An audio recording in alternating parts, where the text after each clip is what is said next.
didn't not like it, like you said. It was okay. It has some storytelling issues, but we'll get into that pretty shortly.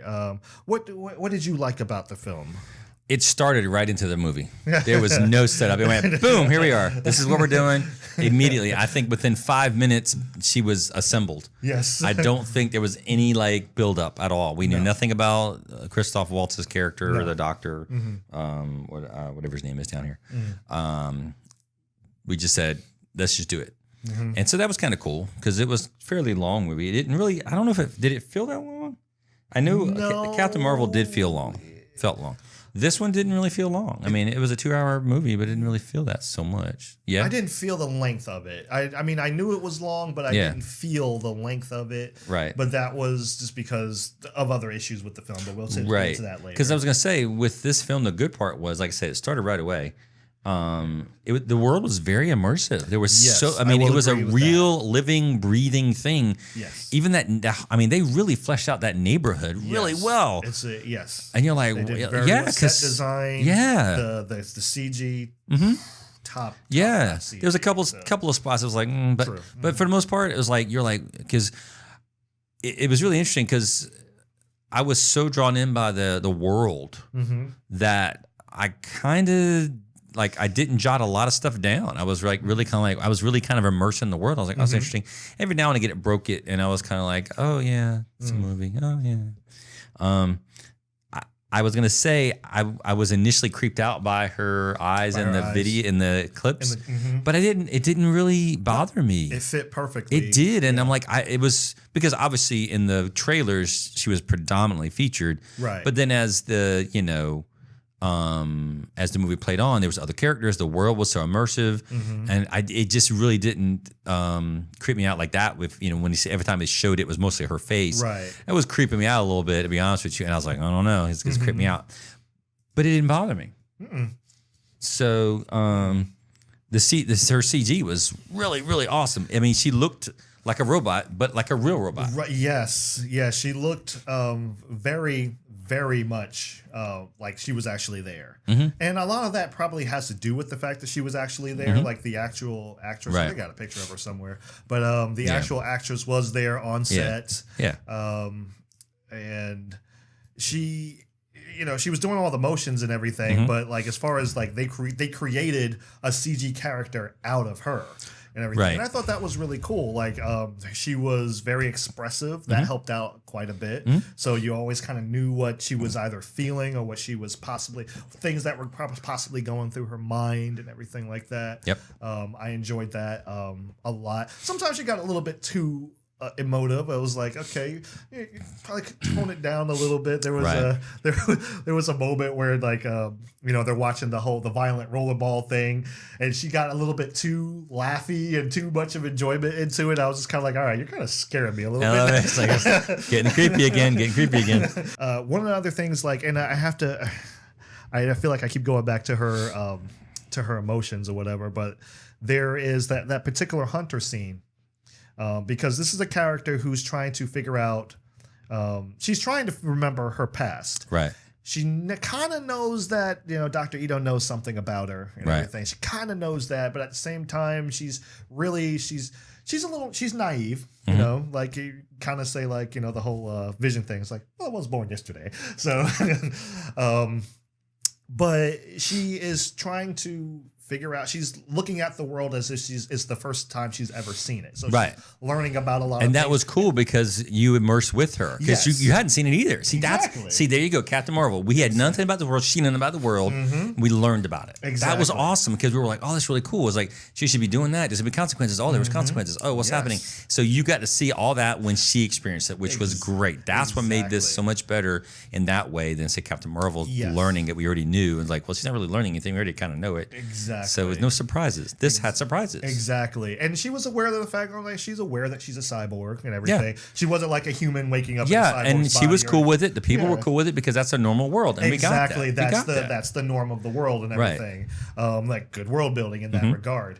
But going back to that particular scene when she launches into combat mode, because that's the first time she fights.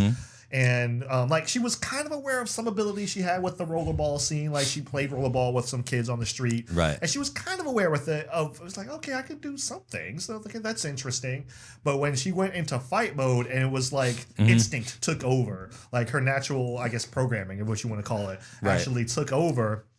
And then when it was over, something they didn't have to do, but I thought it was a very, very beautiful touch, a very good way to do some visual storytelling, is she stood there and her eyes were wide and she was shaking. And I was like, dude, thank you.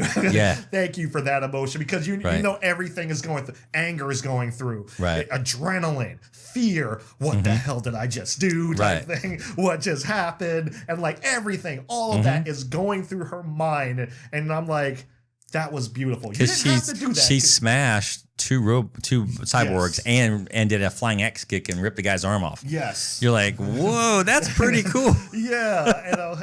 And that was one of the things, like she did all of that stuff. She did it out of instinct. She didn't plan to do it. It just happened. And then like when it's all over, and it's like, you know, in real life, it's like you go through these things, you do all this stuff out of instinct. And then all of a sudden when it's over, you're like, oh, okay. Yeah, the downtime, you come back, you're like, whoa, what happened? Yeah, and that's where the kind of adrenaline kind of wears off. You're like, whoa. Yes. Ooh, I got to sit down for a minute. Yeah, exactly. You're like, whew, and okay. they had that moment. They didn't have to do it. She could have just stood there looking badass or whatever, but they actually decided to bring some human element there to her once again. And I was like, oh, that was very good. You didn't have to do that, but very good. Good choice there. I don't know if that was an actor choice or if that was what she was directed to do, but that was I really, really enjoyed that. Right. What I will say, and this is going to encompass a lot of the bad, is that there is a lot shoved into this movie. Yes. Yes. Oh, there is so much. And I did some I guess reading. And this is actually two manga books shoved into one. I could believe that. Yeah. Yeah, it did seem like a lot happened in a week. A lot happened I think it was not even a week, maybe. I mean, like I said, the movie started, and it needed to start right away because there was so much stuff going on. It started right away. And I understand why it needed to start where it started and everything. Right. But it's like I said, I love that visual storytelling. I would have liked to have some more development for Dr. Ito. I would have liked more character moments between, and the movie really needed it. To be perfectly honest, the movie needed more character moments with Dr. Ito, setting up who he is.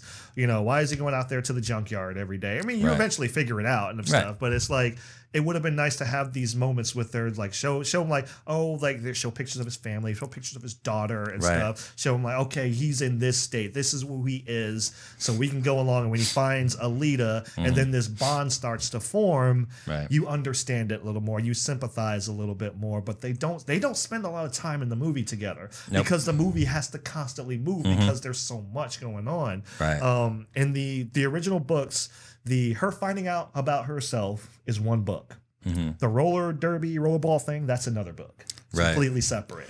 So, well, the movie, like I said, it takes place over about maybe a week, maybe. But then it cuts, and then it's 4 months later. Yes. And like the last maybe 8 minutes of the film. Right. And you're like, well, yeah. It's like, oh, okay. Like I said, there's just so much in this movie. There's too much going on. Yes. And it like the character development suffers because of that. And that's a big thing for me. I'm just like, we should be developing these relationships and everything. I mean, but we needed to have action, so we got to introduce the rollerball thing. And I'm like, no, you could have done that in the second movie, and it would have been fine. And then whatever you're going to do for this sequel, most likely they're going to do the sequel. Whatever they're going to do for the sequel, man, I mean, then leave that for the third movie. Hey, you got a trilogy out of it, you know? Probably the way that it should have been done. So that was my thing. The character thing you were saying, like Jennifer Connelly's character, it's like, Alita, Battle Angel, you gave her a daughter's body. I thought you destroyed that, and you gave her name. I don't like her. I don't like you anymore. I'm gonna lurk in the shadows. Oh, we have to get her body now. Something weird about her. Okay. I'll help you now. Okay, I'm cool. Oh, I'm dead. I mean, it's like, literally, she just kept popping in and out. I know. It's like, how did she end up there? I don't know. It's like they break from the rollerball arena where she's there, and then go to save her friend, and all of a sudden, where he's there at this, I guess, burnt-out church or something. Yep. She was just at the rollerball thing. And again, if I'm wrong, please, comment. I swear she was just there. And all of a sudden they ended up here, which was totally random. Now, yeah, I guess they could have found it. But holy cow, they didn't have teleporters as far as we know. So how the heck did she get there so fast? And not be detected by people hearing her landing on a spaceship or a vehicle or whatever, and then going around behind the wall and talking on the communicator, which you know they're going to hear because she's right there. Exactly. So we're like, what? I don't know. And, her change of heart, which was like that. Yes. And then at the end, it's like, oh, she's dead now. Okay. And it's like, okay, whatever. Yeah. That was pretty much it. And there was a bit melodrama going on for a lot of it. True. Especially in the bar speech with the thing at the, and then the bad guy shows up at a convenient time after the bar speech. And they killed the dog. What is wrong with you people? Yeah. You don't kill the dog. You don't do that. That's the one thing. That's the cardinal rule. You don't kill the... Yeah, it just... Put the dog in peril. Yes. Injure the dog. Yes. Don't kill the dog. Don't ever. But it makes you hate the villain more, so... Hey. It would have made you hate the villain if he had just injured the dog. You're like, oh, no. True. And it would have given you a little more like, oh, I hope the dog makes it. And the doctor has to save the dog and put some bionic leg on him or gives him a bionic heart or something. Yeah. And you're like, okay, because the one guy had all these bionic dogs. Exactly. Yeah, these robotic dogs. Okay, fine. Exactly. And I'm like, oh. But then he joins their side because, like, I can't believe he doesn't like dogs, or whatever. So poor Jeff Fahey. I mean, it's a paycheck, but I liked him as an actor. Yeah. I still like him, but yeah, that kind of I don't know. There was something you mentioned after we saw the movie, the convenience with them finding her suit in the ship. Right. So the boy's like, hey, let's go out past the city. What's out there? Cool stuff. Yay. Go out there. Hey, what is that? Well, it's a spaceship. What about it? Well, they're afraid to go on it because it's Mars tech, and that was the enemy or whatever. And they go, well, we need some kind of, we have no how to get in there because it's underwater. And I'm like, so we have cyborg robot people and dogs, but we can't figure out a scuba tank? Exactly. Really? It's like we can scuba today.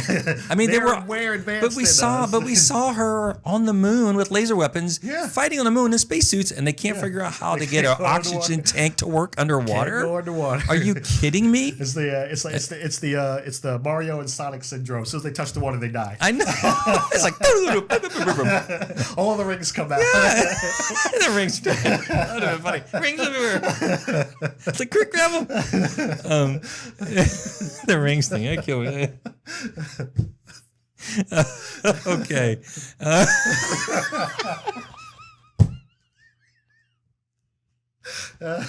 Oh my God, I lost it now. The rings everywhere, coins everywhere, rings everywhere. And so that's the thing. I'm like, wait a minute. No one's figured out a scuba tank and a mask? Or hell, just a mask. Hold your breath. It's not that far in the water, is it? It's a lake. It's not an ocean. So I don't know. But she jumps down there, walks right in, of course. And it's not like she has to open a door. It's open underneath. Exactly. No one's tried that. Exactly. Okay, fine. No one's tried that. Like, okay. I don't know, but whatever. So it's like, or get a really long hose. I know they got hoses. Yeah. Get a really long hose and have someone attach it at the top. And then you get down there and boom. Someone built, look, and to a similar point, someone built those fingers that go really, really long. Use that. I know. You have that. And so she goes into the spaceship, and then because she knows this and she's able to do stuff because she kind of instinct. Yeah. And then she opens up this panel, which again no one else could have done but her or someone like that. So I get that. And then there was all these. There was all these empty spaces of robot except for one. And I'm like, you can't have like 5 robot bodies, like 2.5. Like as I spent there, like a few are broken, but then cobble together and get one working one. No, you find a perfectly formed, perfect size for her robot body. Yeah. And it's the last one because why not? Yes. And really? I will admit it would have been funny if it was a little bit too big for her. I know. A little head on the really big body. That would have been funny. And I will say in terms of that, and I know I said this in the movie, I'm going to say it. She's a young woman. Yes. when she had the first young, not really female, because there was really kind of nondescript, cyborg body. The CG was a little off in terms of her body dynamics because first when they had just a robot body, she just looked a normal robot body. Right. But then when she had a t-shirt on, she apparently had cleavage. Yes. And then again, it was like with the robot body, no cleavage. So I guess I had fake cleavage or something. I don't know. It seemed to kind of inflate, deflate as it went or something. Yeah. I don't know. And then when they gave her the heavy duty robot cyborg body, then that was kind of already kind of a little older preform, which again, but before that seemed a lot weird. Yeah, and it wasn't going back and forth. I will agree with that, and because like this, like she's fully CGI here, right? But I think there were scenes where they actually had the actress. Right, probably on screen, and she's a little. Well, there was there was a thing you showed where they showed like her and right there, because they probably had, for the most part, just her upper part of her body, right? Because she's a small woman anyway, right? Exactly. And so they probably were just doing the hair and the head, and they probably did the arms, but her body in general was probably just her body because you didn't see anything because she's wearing clothes, right? So they could just have her arms that they put the stuff over, and the rest was real. Exactly. So she's probably a little bit more. She's definitely more endowed than the android body. Yeah. So it just was weird. I'm like. And I'm like, because again, I'm not creepy or anything. I'm not this dirty old man or anything. But I'm just like, we're critiquing it. I'm looking at. I mean, again, it's visual. The whole thing is visual. Exactly. And I'm like, okay. And then I'm like, so because there's all these different robots and cyborg people and what, and so like the one guy with the mohawk and only his head is everything else is completely computer or robot. That guy and then the other guy, the Zapan. Right. And I'm like, okay, so. But then you're looking at like, well, things are, like for that guy, nothing changed on him until they updated it. Exactly. So it was kind of weird. But again, it was just when she had clothes on, which was odd because I was like, okay, that's weird. Yeah. So, but I don't know. And it's a movie goof. It was just so funny when you were saying it because you were so defensive. You were like, but look, I'm not trying to be this. We're like, it's okay, Wayne. It's all right. He's like, I don't want you to think that I'm attracted to like teenage robot girls. Not at all. I'm like, but it's just, why I said that? I'm like, it just was weird. No, but again, it's I know what you mean. Yeah, I know what you mean. But I'm just like, it was kind of weird because I was like, okay, she's got a robot body. Okay, cool. I'm buying in that. She's cyborg. And again, it was so immersive that I didn't notice any of that because it seemed like I'm in that world. That's cool. And I just was totally bought into it. The whole, how the guy was riding the big wheeled unicycle thing. And, now I will say the robot cops, the big, slow, clunky, stand aside, citizen, the RoboCop cops. Yeah, that were moving at like a snail's pace compared to these cyborg guys that are jumping and flipping and landing on the walls and jumping and doing back kicks off walls.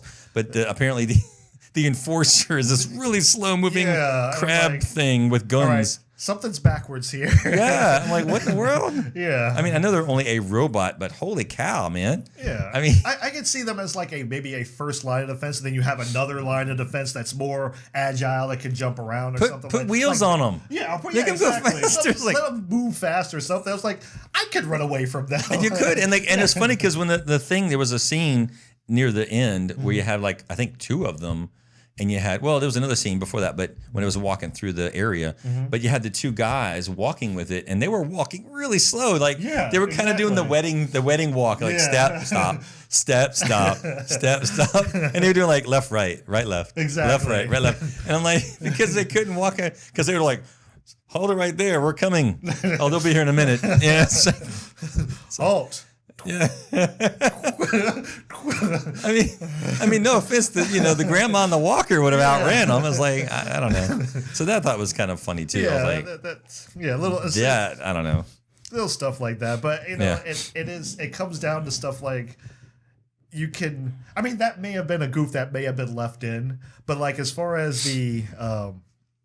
As far as like the spaceship and they can't go underwater and stuff like that, that would have been, you would have had time to flesh that out more if you didn't put so much in the movie. You know, you might have had a better reason or something like that, or more time to focus on like, hey, this actually seems a little silly, so we should probably do something a little bit more. You would have had time, but like I said, they were trying to throw so much in here, and like I said, I know they wanted that action. I know they wanted that action of the rollerball so they could, you know, have the spectacle of stuff on screen. But and I don't know how you feel about this. I think you might agree, but in my opinion, like the world itself was a spectacle. Like the action was nice. The world, but yeah, the world itself was spectacle. And I'm just like, man, I'm into this just right now, you know. And even like the little, and it goes back to what I was saying too, like fewer fight scenes or fewer action sequences. You know, when you build to them properly and you build that tension, it works a lot better than when you just have so many of them consecutively back to back to back. And it's like, all right. It's very violent. I don't care what anyone says. This is a rated R movie. Yeah, it's PG-13, which I was like, ooh. Yeah, and I was like, just because it's robot parts being Well, there were some human parts they showed more than once. Somebody does get it pretty bad. Yeah. I like, wow. Yeah. I mean, Futurama's funny with heads in jars, but this one not so much. Yes. Like, okay, that is. But honestly, that scene was kind of like a Darth Maul scene in Solo. It didn't really need to be there. Right. I don't know. You could have insinuated at it. Or something. Or we could have just put two and two together. Yeah. I don't know. Or maybe just show the jar. Hey, this is how people call it. You see the jar and you let your imagination do the work and everything. Right.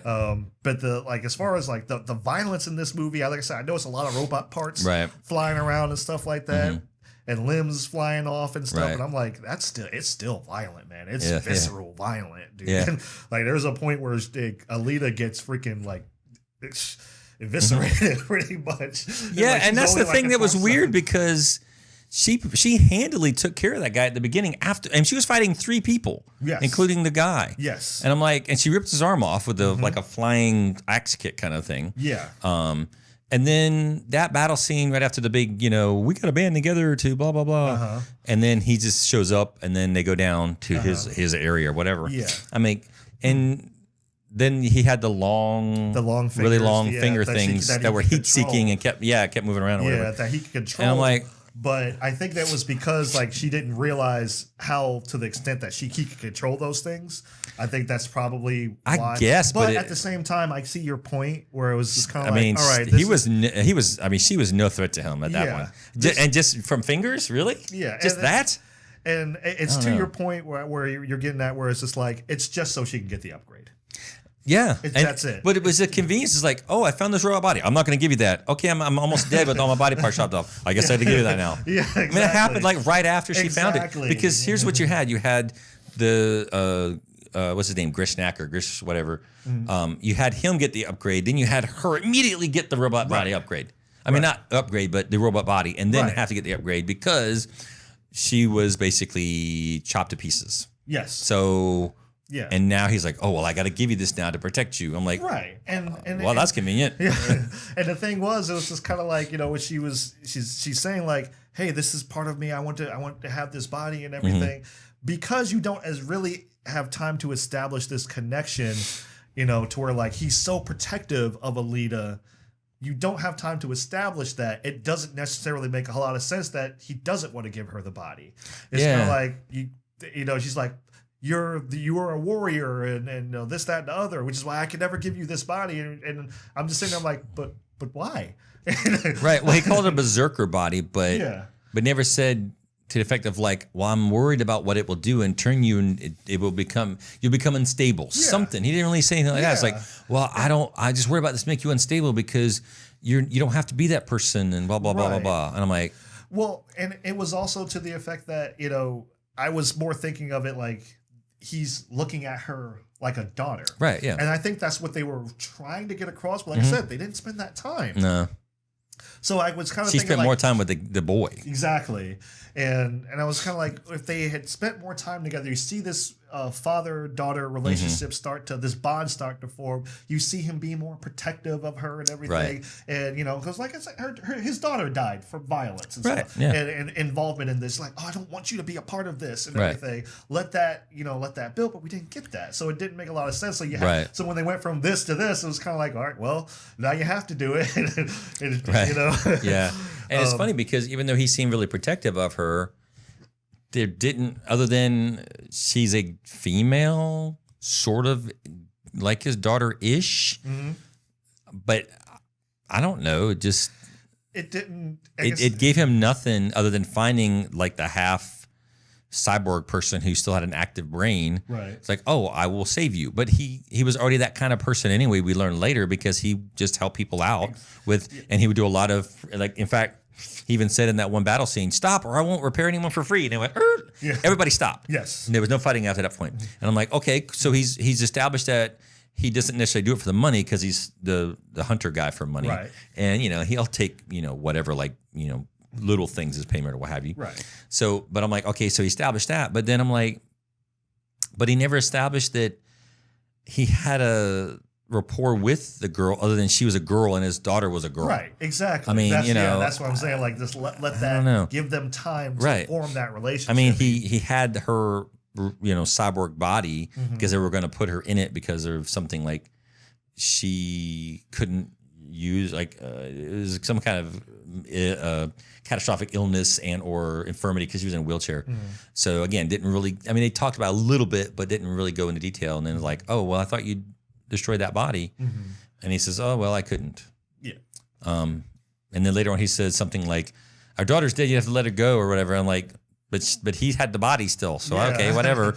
I mean, it just seemed kind of weird. Yeah. And then, like, I don't know, it just seemed strange. Like, how, other than just her being a young girl, that's the only connection to him and the daughter. And he never really had a father-daughter thing with her of the saying, you have to trust me.